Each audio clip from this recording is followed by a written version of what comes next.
Osée, chapitre 13. Lorsqu'Éphraïm parlait, c'était une terreur. Il s'élevait en Israël, mais il s'est rendu coupable par Baal et il est mort. Maintenant ils continuent à pécher.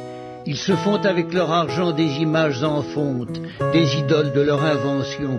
Toutes sont l'œuvre des artisans. On dit à leur sujet que ceux qui sacrifient baisent les veaux.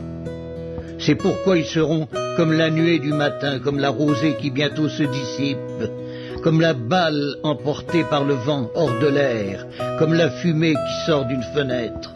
Et moi, je suis l'Éternel, ton Dieu, dès le pays d'Égypte.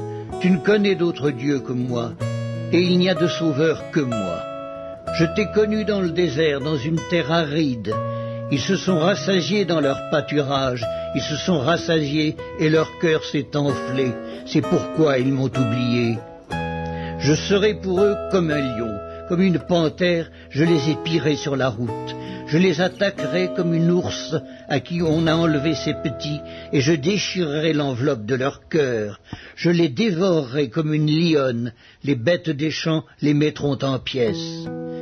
Ce qui cause ta ruine, Israël, c'est que tu as été contre moi, contre celui qui pouvait te secourir. Où donc est ton roi, qu'il te délivre dans toutes tes villes? Où sont tes juges, au sujet desquels tu disais « Donne-moi un roi et des princes ». Je t'ai donné un roi dans ma colère, je te l'ôterai dans ma fureur.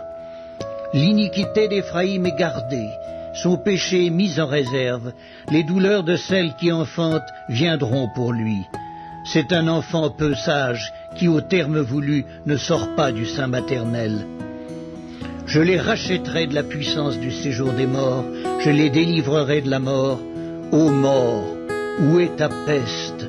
Séjour des morts, où est ta destruction?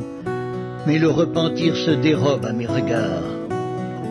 Éphraïm a beau être fertile au milieu de ses frères, le vent d'Orient viendra, le vent de l'Éternel s'élèvera du désert, desséchera ses sources, tarira ses fontaines.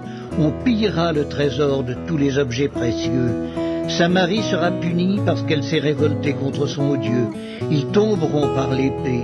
Leurs petits-enfants seront écrasés et l'on fendra le ventre de leurs femmes enceintes.